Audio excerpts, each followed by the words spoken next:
Technology की दुनिया हिल गई जब खबर आई कि टेलीग्राम के सीईओ पावेल दुरोव को गिरफ्तार कर लिया गया है। दुरोव, जिन्हें प्राइवेसी का हीरो माना जाता था, अचानक से कानून के गलत साइड चले गए। इस गिरफ्तारी ने टेक कम्युनिटी में हलचल मचा दी और लाखों टेलीग्राम यूजर्स को अपने पसंदीदा मैसेजिंग ऐप के भविष्य के बारे में सोचने पर मजबूर कर दिया। यह टेलीग्राम और अधिकारियों के बीच लंबे समय से चल रहे संघर्ष का नतीजा था। इस टकराव ने डिजिटल दुनिया में सुरक्षा और प्राइवेसी के बीच संतुलन की चुनौतियों को उजागर किया। यह कहानी सिर्फ एक ऐप के बारे में नहीं है। यह टेक्नोलॉजी, प्राइवेसी और सरकारों की शक्ति के बीच नाजुक संतुलन के बारे में है।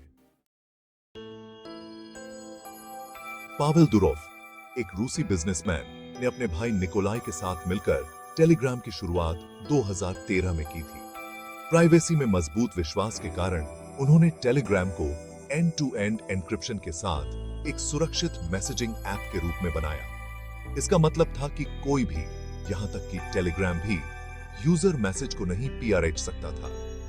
टेलीग्राम की लोकप्रियता आसमान छूने लगी और दुनिया भर में लाखों यूजर्स जुड़ गए। हालांकि इसके मजबूत प्राइवेसी फीचर्स ने अवांछित ध्यान भी आकर्षित किया। सरकारों ने तर्क दिया कि प्लेटफॉर्म के एन्क्रिप्शन का इस्तेमाल अपराधी और आतंकवादी गुप्त रूप से काम करने के लिए कर सकते हैं। इस अड़े हुए रुख ने विचारधाराओं के टकराव का मंच तैयार किया, जिसमें टेलीग्राम डिजिटल युग में प्राइवेसी और सुरक्षा पर वैश्विक बहस के केंद्र में था।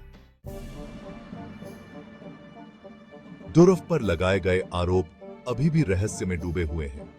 कुछ रिपोर्ट्स बताती हैं कि उन पर टेलीग्राम पर कथित तौर पर हो रही गैर कानूनी गतिविधियों की जांच में अधिकारियों के साथ सहयोग न करने का आरोप लगाया गया था। चाहे आरोपों की सटीक प्रकृति जो भी हो, एक बात स्पष्ट है, दुरोव की गिरफ्तारी ने टेलीग्राम और दुनिया भर की सरकारों के बीच चल रही लड़ाई में एक नाटकीय वृद्धि का संकेत दिया। क्या सरकारें एन्क्रिप्टेड कम्युनिकेशन तक पहुंच की मांग कर सकती हैं, भले ही इसका मतलब लाखों यूजर्स की प्राइवेसी से समझौता करना हो?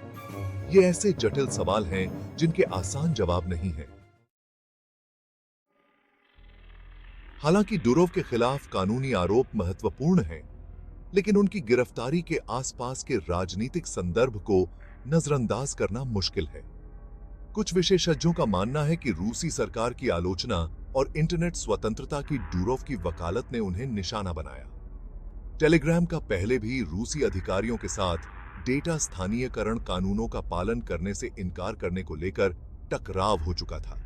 इस गिरफ्तारी को दुनिया भर में इंटरनेट और डिजिटल संचार पर अधिक से अधिक नियंत्रण करने की कोशिश कर रही सरकारों के एक बड़े ट्रेंड के हिस्से के रूप में देखा जा सकता है। दुरोव की गिरफ्तारी बढ़ते सरकारी नियंत्रण के युग में काम कर रही टेक कंपनियों के सामने आने वाली चुनौतियों की एक कठोर याद दिलाती है। दुरोव की गिरफ्तारी ने टेलीग्राम कम्युनिटी में अनिश्चितता की लहरें भेज दी। यूजर्स ने ऐप के भविष्य और अपने डेटा की सुरक्षा को लेकर चिंता व्यक्त की।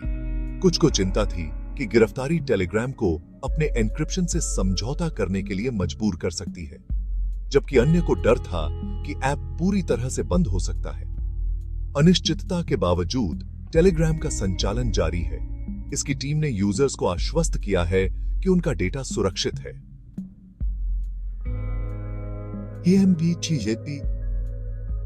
यह एक कठोर याद दिलाता है कि डिजिटल युग में भी अभिव्यक्ति की स्वतंत्रता और गोपनीयता की गारंटी नहीं है। इस घटना ने समाज में टेक्नोलॉजी की भूमिका और डिजिटल युग में सुरक्षा और स्वतंत्रता के बीच नाजुक संतुलन के बारे में महत्वपूर्ण बातचीत छेड़ दी है। पावेल दुरोव की गिरफ्तारी एक जटिल कहानी है जिसके दूरगामी परिणाम हैं।